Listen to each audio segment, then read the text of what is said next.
Hello everyone, welcome to mobile bus. আজকে আমি কথা বলবো আইকিওর আরও একটি স্মার্টফোন আইকিও নিও 8 প্রো। এই স্মার্টফোনটি আইকিও নিও 8 এরপরে কথা বলবো আইকিও নিও 8 প্রো এই স্মার্টফোনটি নিয়ে।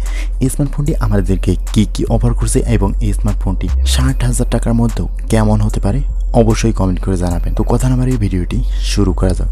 প্রথমে যদি এই স্মার্টফোনটির ডিজাইন এবং বিল্ড কোয়ালিটি নিয়ে কথা বলি তাহলে অলমোস্ট সেম থাকছে এই স্মার্টফোনটির বিল্ড কোয়ালিটি আইকিও নিও 8 স্মার্টফোনটির মতন। টোটালি ডিজাইনের দিক থেকে সেম থাকছে। আর ফোনটির ওয়েট থাকছে 192 গ্রাম এবং থিকনেস 8.5 মিলিমিটার। হুবহু সব কিছুই প্রাইস সেম থাকছে, হয়তো কালার দিক থেকে কিছুটা ডিস্টেন্স থাকছে। আর সেটি হলো 3টি কালার, এটিতে রেড, মিন্ট এবং ব্ল্যাক কালারে। এই স্মার্টফোনটি ফ্রেমে ব্যবহার করেছে প্লাস্টিকের সেটআপ এবং ব্যাকে গ্লাস এবং লেদারের ব্যাক ফিনিশ সেটআপ করা হয়েছে। ওভারঅল সব কিছুই আইকিও নিও 8-এর মতন সাজানো হয়েছে। এরপরে যদি স্মার্টফোনটির ডিসপ্লে নিয়ে কথা বলি তাহলে ফোনটির ডিসপ্লেতে ইউজ করা হয়েছে 6.62 ইঞ্চের একটি অ্যামোলেড অনবিট কালার্স 144 হার্জ রিফ্রেশ রেট সহ HDR10 প্লাসের 1300 নিট পিক ব্রাইটনেস অফার করেছে এই স্মার্টফোনটির ডিসপ্লেতে।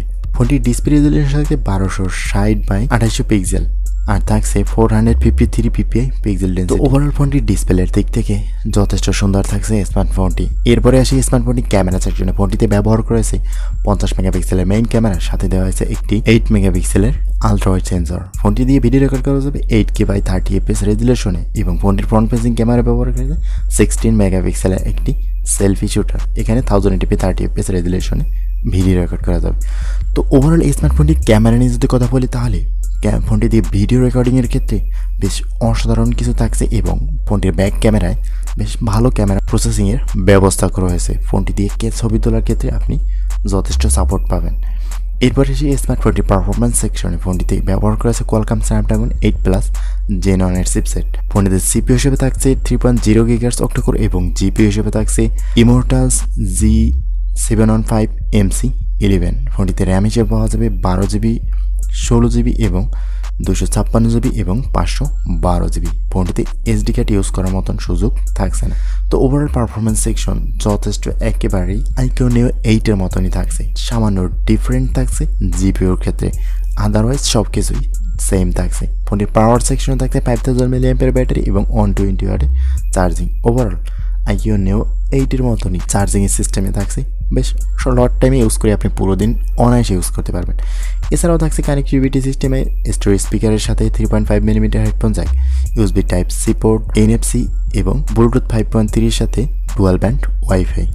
ওভারঅল কানেক্টিভিটি বেশ ঠিকঠাকই থাকছে। তো 60,000 টাকার আশেপাশে এই স্মার্টফোনটি আদৌ কেনা ঠিক হবে কিনা অবশ্যই কমেন্ট করে জানাবেন। আমার কাছে মনে হয় এই 8 প্রো কেনার থেকে হয়তো 8টা কেনাই যথেষ্ট, কারণ সামান্য ডিস্টেন্সের কারণে এই স্মার্টফোনটিতে অনেকগুলো টাকা বেড়ে যায়। সেক্ষেত্রে আইকিও নিও 8 স্মার্টফোনটি বেটার হবে আমার কাছে যতটুকু ধারণা। তো আজকের ভিডিওটি এই পর্যন্তই, কথা হবে পরবর্তী কোনো ভিডিওতে। ততক্ষণ তো ভালো থাকবেন, সুস্থ থাকবেন, আল্লাহ হাফেজ।